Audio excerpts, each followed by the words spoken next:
Bienvenue à quelques minutes avec Dieu. Aujourd'hui, je suis toujours ravi de vous retrouver, n'est-ce pas, autour de la parole de Dieu. Et aujourd'hui, notre thème, c'est suivez le Seigneur Jésus. Suivez le Seigneur Jésus.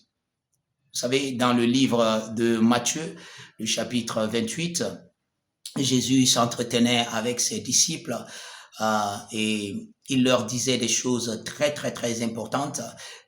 Jésus a dit, d'abord il a commencé par dire, tout pouvoir m'a été donné dans le ciel et sur la terre. Vous pouvez lire à partir du verset 18 jusqu'à 19 et vous allez voir cela. Même vous pouvez continuer jusqu'à 20.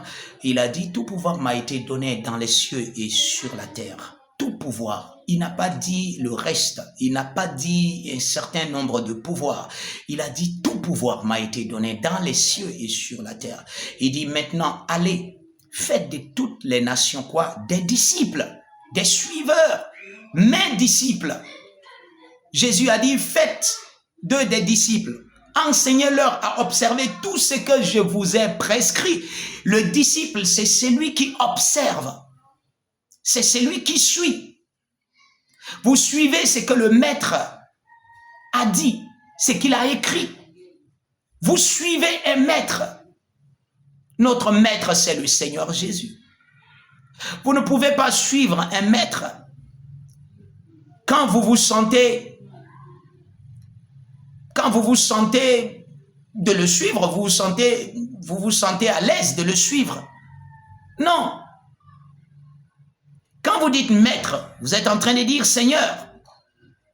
Vous êtes en train de dire boss. Il décide de votre vie. Vous savez, la seigneurie de Christ est une grâce. Beaucoup de gens ne le savent pas, et même beaucoup de chrétiens ne savent pas que c'est une grâce d'avoir Christ comme Seigneur et Maître. Lui-même, il a dit, je ne vous appelle pas serviteur. Vous êtes devenus frères. Vous êtes mes frères. Quelle grâce, quel amour. Écoutez, aujourd'hui, dans notre monde, il y a tellement de choses qui sont rentrées dans le système du monde, qui sont devenues normales pour les hommes. Les gens vivent pour leur travail, ils vivent pour leurs enfants.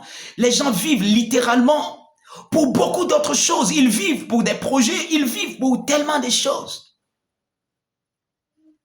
Et même ceux qui ont confessé la seigneurie de Christ sur leur vie, qui ont fait de Christ leur Seigneur, vous savez quoi?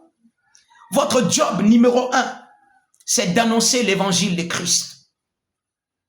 Si vous suivez réellement le Seigneur Jésus, le Maître Jésus, qu'est-ce que Jésus faisait sur la terre? Il n'était pas venu, il n'a pas été envoyé pour être un directeur. Même la royauté pour laquelle les Juifs l'attendaient, il n'était pas venu comme un roi dans le physique.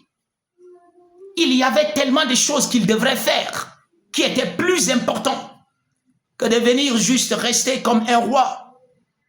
Le temps viendra où il viendra régner comme un roi. Mais quand il était venu, c'était pour sauver l'humanité. Il s'est conformé à l'homme. Il est devenu un simple homme. Du grand roi et Dieu qu'il était. Aujourd'hui, vous et moi avons le privilège de suivre, d'être un disciple de ce grand Dieu, de faire ce qu'il a fait, ce qu'il nous a montré de faire quand il était sur la terre. La Bible dit Jésus allant partout, prêchant la bonne nouvelle. Vous pouvez prêcher la bonne nouvelle là où vous vous trouvez. Vous pouvez me dire, ok, pasteur, mais moi je n'ai pas de temps, je travaille peut-être de 8h à 20h. Mais vous avez dans ce lieu de travail, vous avez des gens là-bas. Parlez-leur du Christ. Dites-leur qu'ils peuvent être sauvés. Il y a des gens qui ont besoin de votre parole, qui ont besoin d'entendre Christ, l'évangile de Christ de vous. Présentez-leur Christ. C'est ça, suivre le Seigneur Jésus. Vous êtes dans votre champ.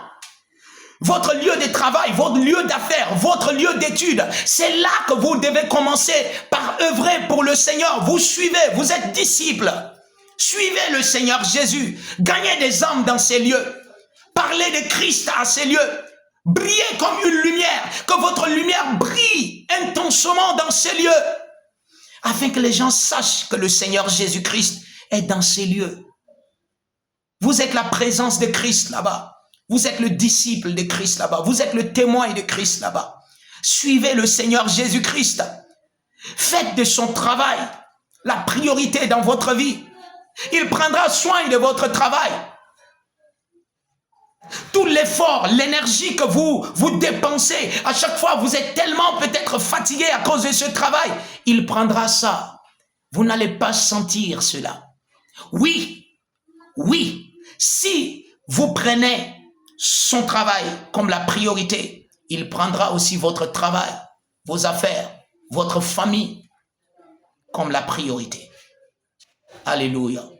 Que Dieu vous bénisse.